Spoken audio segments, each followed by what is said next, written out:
ایک دوسرے کے راستے بہت بند کے لیے مزید راستے بند نہ کرو، راستہ نکالو، انا کو نہیں چھوڑو گے تو ملک تباہ ہو جائے گا۔ Chairman P T I barrister Gohar کا لاہور میں پی ٹی آئی کے جلسے سے خطاب، کہا ہمارے جلسے کے این او سی سے امریکہ کا ویزا جلدی اور آسانی سے مل جاتا ہے۔ سلمان اکرم راجہ نے خطاب میں کہا 8 فروری کے فریب سے جھوٹی حکومت بنائی گئی، اب جھوٹی حکومت آئین میں ترامیم کرنا چاہتی ہے، اس کے خلاف لڑنا ہوگا۔ لطیف کھوسہ بولے حکمرانوں نے آئین پر شب خون مارنے کی کوشش کی، ملک کو لوٹنا بند کرو ورنہ عوام بنگلہ دیش کی طرح بھگا دیں گے۔ پی ٹی آئی نے کہانا مویشی منڈی میں میدان سجایا تھا۔ خیبر پختونخوا میں حکومتی ریٹ ختم ہو چکی، پولیس کے پاس ہتھیار اور وسائل نہیں، تنخواہیں بھی کم ہیں۔ ہم نے پی ٹی آئی کو پرامن صوبہ دیا تھا لیکن اب وہاں بدترین صورتحال ہے۔ گورنر خیبر پختونخوا فیصل کریم کنڈی کہتے ہیں وزیر اعلیٰ نے افغانستان سے بات کرنے کا کہا جو ہمارے ترانے اور ملک کی عزت نہیں کرتا، میں بھی اس کی عزت نہیں کروں گا۔ علی امین گنڈاپور کونسل جنرل کا دفاع ایسے کر رہے تھے جیسے وہ افغان صوبے کے وزیر اعلیٰ۔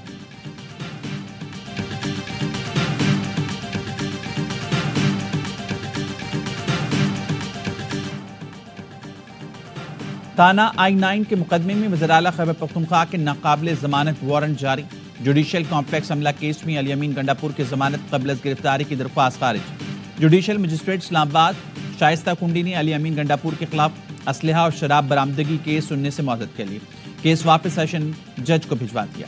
آڈیو لیکس کیس میں ایڈیشنل سیشن جج نے علی امین گنڈاپور کی حاضری سے استثناء کی درخواست منظور کر لی۔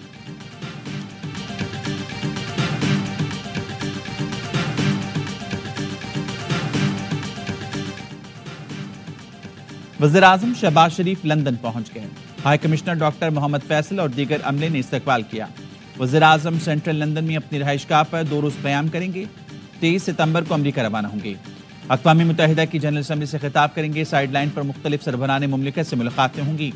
شہباز شریف نے سوشل میڈیا بیان میں کہا جنرل اسمبلی کے پلیٹ فارم سے عالمی برادری کے سامنے پاکستان کا نقطہ نظر پیش کروں گا، پاکستان کے موقف اور مفادات کی ترجمانی کروں گا، بین الاقوامی شراکت داری مضبوط کرنے پر پاکستان کی کوششوں سے دنیا کو آگاہ کیا جائے گا۔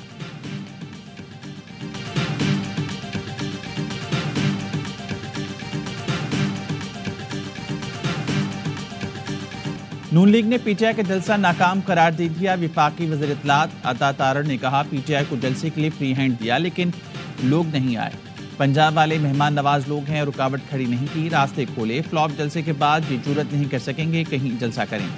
پی ٹی آئی رہنماؤں نے عدلیہ کے خلاف بھی ہرزہ سرائی کی، این آر او نہیں ملے گا، مقدمات کا سامنا کرنا پڑے گا۔ وزیر اطلاعات پنجاب اسما بخاری نے کہا آج پنجاب سے تحریک انصاف کا خاتمہ ہو گیا، مریم نواز کی کارکردگی کے بعد پنجاب کے لوگوں نے فتنہ فساد کو مسترد کیا۔ لاہور سے 1600 لوگ جلسے میں آئے، زرتاج گل کے ساتھ 100 سے 150 لوگ آئے۔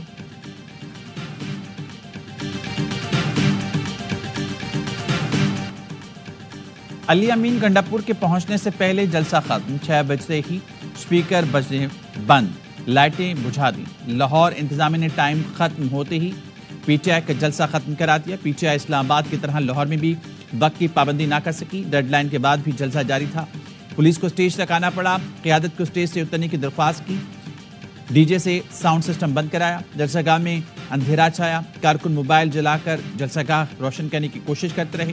انتظامیہ نے جلسہ ختم کرنے کے لیے 6 بجے کا الٹیمیٹم دیا لیکن پی ٹی آئی رہنما سڑکیں ناپتے رہے۔ بیرسٹر گوہر ٹائم ختم ہونے سے 15 منٹ پہلے آئے۔ علی امین گنڈاپور قافلے کے ساتھ جلسہ ختم ہونے کے 2 گھنٹے بعد جلوہ افروز ہوئے، کارکنوں کے بیچ کھڑے ہو کر لہو گرمانے کی کوشش کی، کہا جلسہ گاہ آخر حاضری دے دی، سلام قبول کریں۔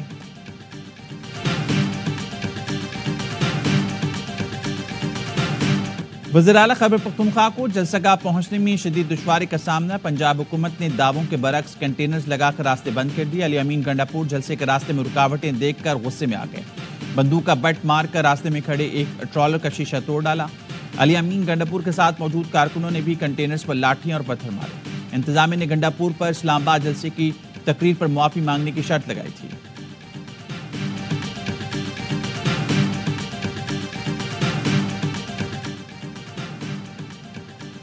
علی امین گنڈاپور بندوق لہراتے ہوئے لاہور آئے تاکہ کوئی فساد ہو، مریم اورنگزیب کہتی ہیں مریم نواز نے جلسے کی اجازت دی لیکن علی امین گاڑیوں کے شیشے توڑتے آئے، لوگوں کے نہ ہونے کی وجہ سے علی امین گنڈاپور تاخیر سے آئے۔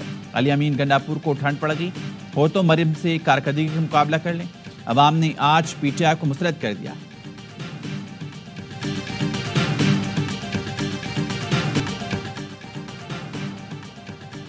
وفاقی وزیر داخلہ سے چین کے وزیر کی قیادت میں اعلیٰ سطح وفد کی ملاقات۔ وزارت داخلہ آمد پر محسن نقوی نے استقبال کیا۔ انسداد دہشت گردی، کراس بارڈر تعاون پر اتفاق۔ پاکستان وفد جلد صوبہ سنکیونگ کا دورہ کرے گا۔ محسن نقوی نے کہا چین کے ساتھ تعلقات میں صوبہ سنکیونگ پاکستان کے لیے انتہائی اہمیت کا حامل ہے۔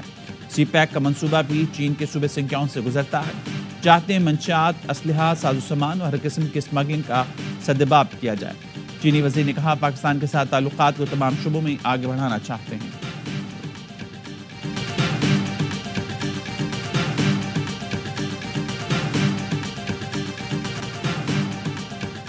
مخصوص نشستوں پر 14 ستمبر کو اکثریتی ججز کی وضاحت پر چیف جسٹس آف پاکستان نے 9 سوالوں کا جواب مانگ لیا۔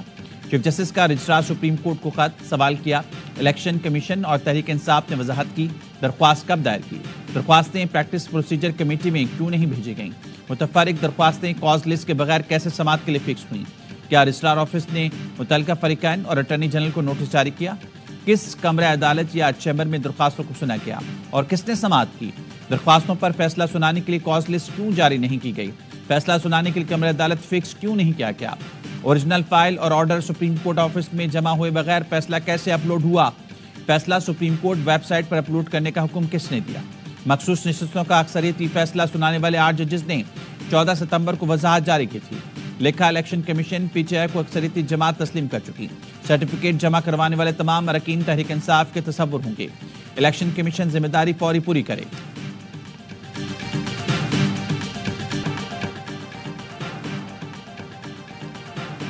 پی ٹی آئی نے مخصوص نشستوں کے معاملے پر پھر سپریم کورٹ سے رجوع کر لیا۔ مخصوص نشستیں دوسری جماعتوں کو تقسیم سے روکنے کی استدعا۔ موقف اپنایا، اسپیکر قومی اسمبلی کے خط کی کوئی قانونی حیثیت نہیں۔ الیکشن کمیشن اسپیکر قومی اسمبلی کے خط کو مسترد کر دی۔ پیپلز پارٹی کی سمینہ خالد گھرکی کی مخصوص نشست پر رکن قومی اسمبلی بن گئیں۔ الیکشن کمیشن نے کامیابی کا نوٹیفیکیشن جاری کر دیا۔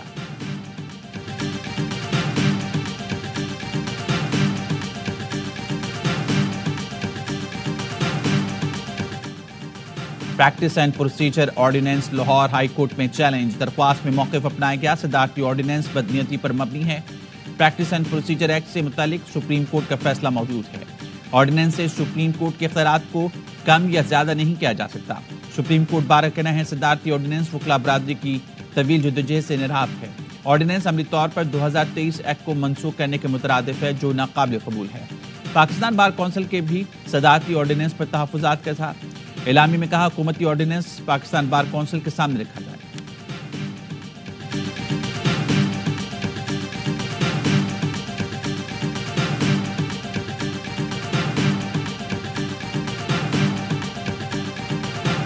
پرائم منسٹر کو یہ کیا پڑا کہ وہ کہتے ہیں 5 ججز ہوں 3 ججز ہوں، ان میں سے میں پک اینڈ چوز کروں کہ یہ فلانا چیف جسٹس۔ اب ہوش کے ناخن لینے چاہیے اور چیزوں کو میرٹ پہ چلنا چاہیے۔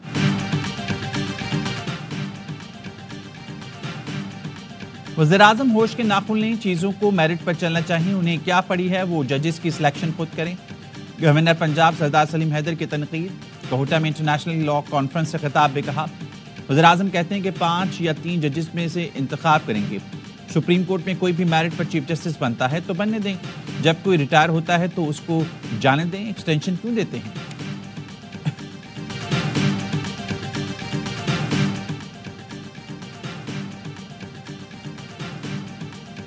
کسی کے ساتھ کوئی رابطہ نہیں ہوا۔ نواز شریف سے جو باتیں ہوئی تھیں ہو گئیں۔ مولانا فضل الرحمان کے ملتان میں میڈیا سے گفتگو، کہا میں کسی کی گرفتاری کے حق میں نہیں۔ ملک میں ہر طرف کمزوری ہے، مہنگائی، بے روزگاری، امن و امان کی صورتحال سب کے سامنے ہے۔ اب تو ایک نیا مسئلہ آئین کا مسئلہ سب کے سامنے ہے۔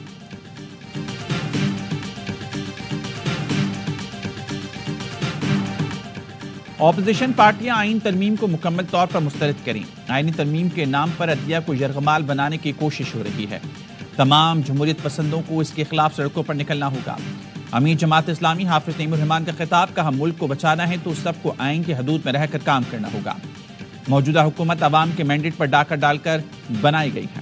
کراچی میں ایم کیو ایم اور پیپلز پارٹی میں سیٹوں کی بندر بانٹ ہوئی۔ فارم 45 کی صورت میں لیگل ڈاکومنٹ موجود ہیں۔ جوڈیشل کمیشن بنا کر الیکشن دھاندلی کی تحقیقات کی جائیں۔ حکومت سے معاہدے کی مدت 23 ستمبر کو ختم ہو جائے گی. حکومت کو گھٹنے ٹیکنے پر مجبور کریں گے.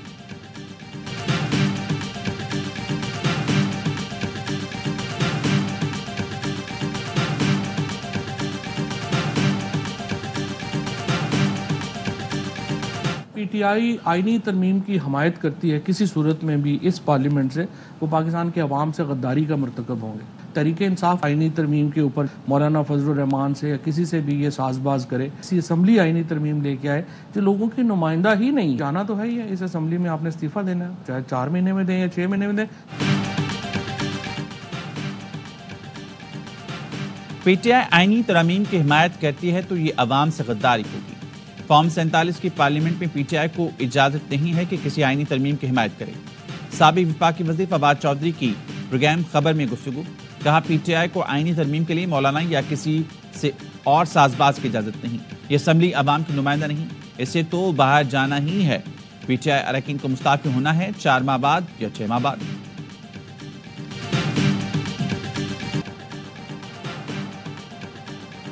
ٹیکس اہداف حاصل کرنے کے لیے حکومت کی 1 خرب روپے کا منی بجٹ لانے کی تیاری.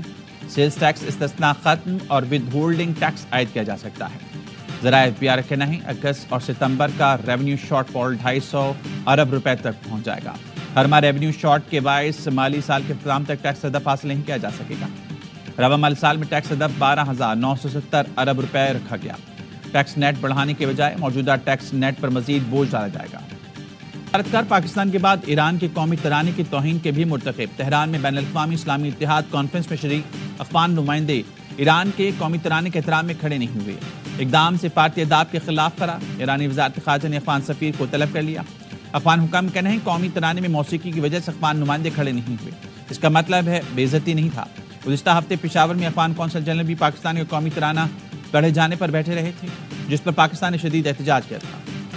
اسٹالینز نے مقابلہ تو خوب کیا، بس میچ فنش نہ ہوا. چیمپئنز ون ڈے کپ کے سب سے سنسنیخیز میچ میں پینتھرز 20 رن سے کامیاب. فیصل آباد میں اسٹالینز کی ٹیم 345 رنز کے تعاقب میں 324 رنز بنا سکی. طیب طاہر کی سنچری اور حسین طلت کی نصف سنچری ڈرائیو آ گئی. زمان خان کی 16 گیندوں پر 42 رنز بھی ناکافی ثابت ہوئے. پینتھرز نے پہلے کھیل کر 7 وکٹوں پر 344 رنز بنائے تھے. سائم ایوب ٹورنامنٹ کی سب سے بڑی 156 رنز کی اننگز پر میچ کے ہیرو رہے. ایونٹ میں آج ڈولفنز اور لائنز کے درمیان آخری گروپ میچ ہوگا. یہ میچ پلے آف مرحلے کی آخری ٹیم کا فیصلہ کرے گا. تمام میچ ای اسپورٹس پر براہ راست سکھائے جا رہے ہیں.